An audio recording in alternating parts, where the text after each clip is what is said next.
Good evening, everyone. Is the state ready to proceed? Yes, Your Honor. Is the defendant ready to proceed? Yes, Your Honor.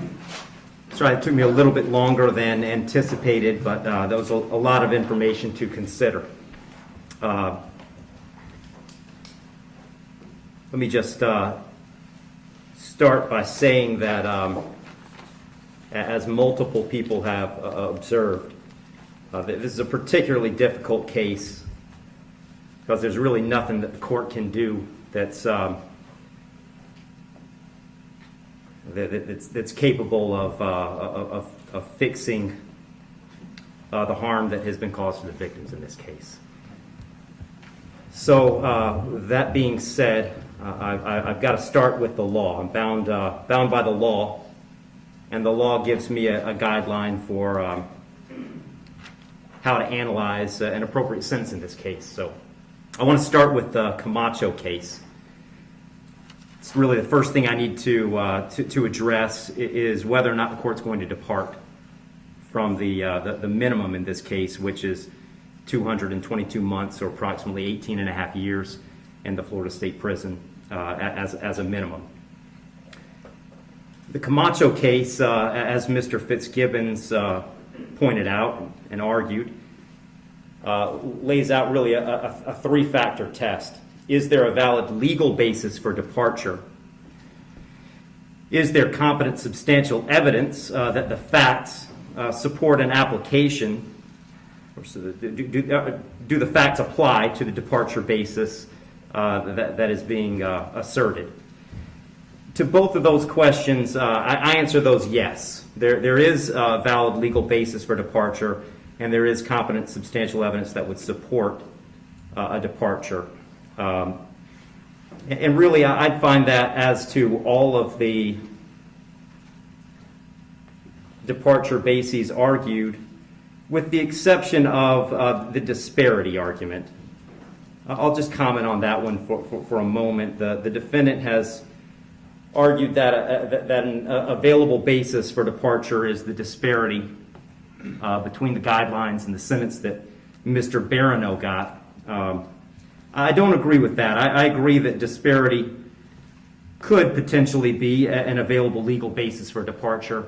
But in this case, I don't think it applies because I do think that there are important substantive differences between the facts as applied to Mr. Barano and the facts as applied to Mr. Herron. The state's put those on the record. I won't elaborate on it too much other than to say I think that the difference, the age of majority for Mr. Herron is one of those. But mostly I just think that the facts are different as between those two defendants.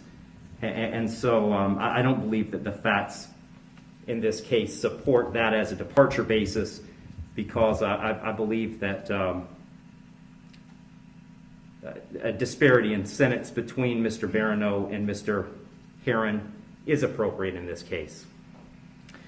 That brings me to the third question of should essentially the third factor under the Camacho case is should the trial court depart? And the court in this case is going to decline to depart.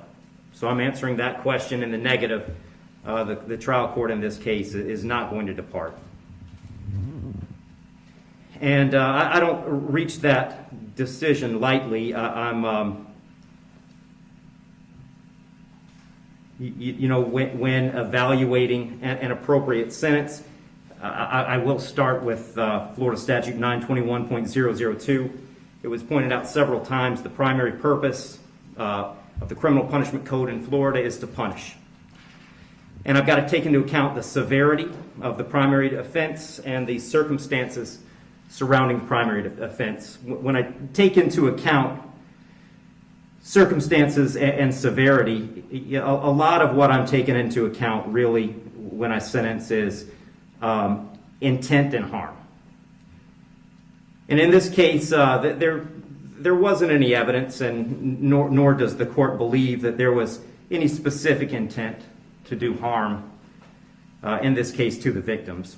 But there was intent to drive at an egregious speed, 102 miles an hour, regardless of the consequences and regardless of of who that ended up harming. And then the second part of that, the second component, is the harm caused. And in this case, it's just impossible to have greater harm than the harm that occurred in this case, which was the loss of a mother, loss of a baby, and really the loss of a family as it existed when this occurred. I did consider, I also want to make a record, I did consider sentencing Mr. Herron as a youthful offender, but for the same reasons that I'm discussing, I didn't think sentencing him as a youthful offender was appropriate. I agree that youthful offender was something that the court could have done. I did consider it. I carefully considered it. But the court just found that due to the serious nature of these offenses, the extreme nature of the conduct, and again, the level of harm, that a youthful offender sentence was not appropriate. So given that the court is not departing, the guidelines call for a sentence of 18, essentially 18 and a half years at a minimum, and 30 years as a maximum. And the court doesn't find that either the minimum or the maximum is appropriate in this case.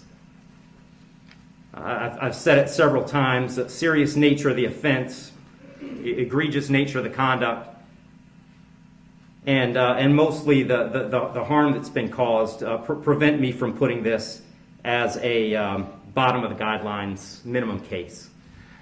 But the departure bases argued by the defendant did provide some reason not to put it at the top of the maximum.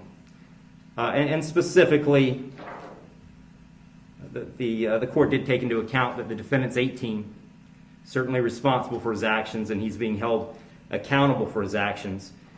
But the age of 18, the court finds, is a mitigating factor and shouldn't put this at a maximum. Also, the complete lack of prior criminal history is something that the court considered as preventing this from being at the top. So having said all that, the court is going really toward the middle between the minimum under the guidelines and the maximum punishment permitted under Florida state law. So on count one, vehicular homicide, the court's going to adjudicate the defendant guilty, sentence him to 9 years in Florida state prison. On count two, same charge, court will adjudicate the defendant guilty, sentence him to 15 years Florida state prison, and that'll run consecutive to count one for a total of 24 years Florida state prison. Count three is a misdemeanor, unlawful racing on a highway. So the court will adjudicate the defendant guilty, sentence him to time served. Give credit for time served, I believe, 2 days. Court will impose mandatory court costs. Mr. Herron, you have given up the right to appeal the determination of your guilt or innocence. You do have 30 days to appeal the sentence of the court. And I'll direct the bailiffs to take Mr. Herron into custody.